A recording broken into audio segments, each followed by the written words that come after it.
Well, this year has been very weird for me, as you could say. I thought that originally my senior year would be like my greatest year ever.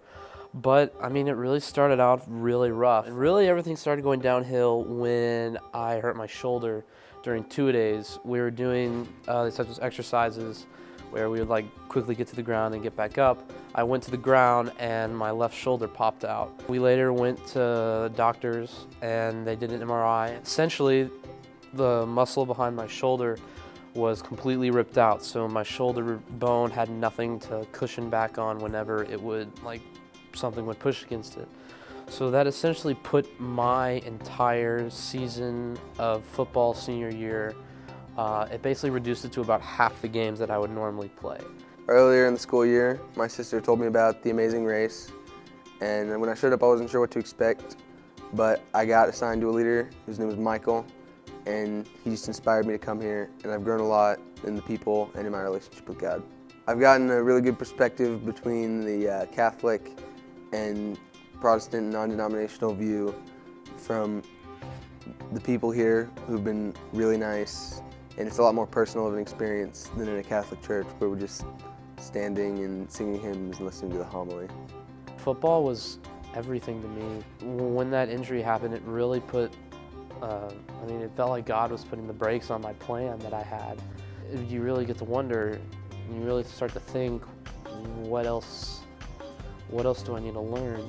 So God has changed my life this year by showing me that I need to pray and be with Him more, and He had helped me realize that I'm not the only person on this earth, that there are people out there that haven't even heard of God. So He's helped me realize that I need to also spread the word of God, not just read the Bible and pray.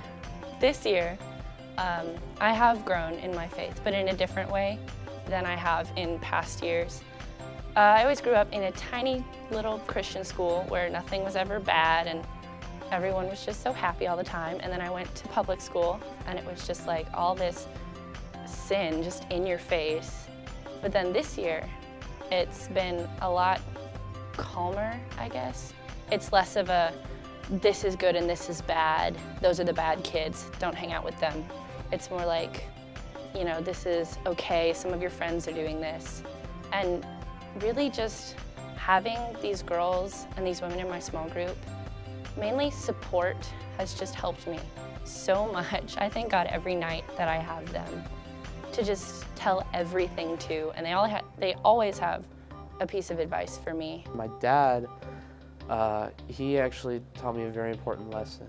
Whenever you start to think about yourself, that's when things start to go wrong. That's when anger ensues, that's when hatred starts to follow in everything that you do, because it's all about you. And taking that lesson from before and taking this injury from now, I would say that, probably the one thing that God has really taught me is humility. And that humility is one of the most important aspects a Christian can ever have. Being in the small group has really helped me to get a perspective on the way I act outside of church and at school, and it's just been really helpful to grow my faith. Just having them love on me throughout all of this has really shown me that I'm not alone, and God has given me all of these great people to help me through all of this differentness that I don't know how to deal with by myself. I used to think I was going to be able to go out to college, not necessarily be essentially good at football, but be able to play college football, which is an amazing accomplishment. I used to think that I was one of the smartest kids, but it's all starting to change, and it's not so that my abilities are deteriorating, but God is making me realize that it's not all about me. It's all about Him.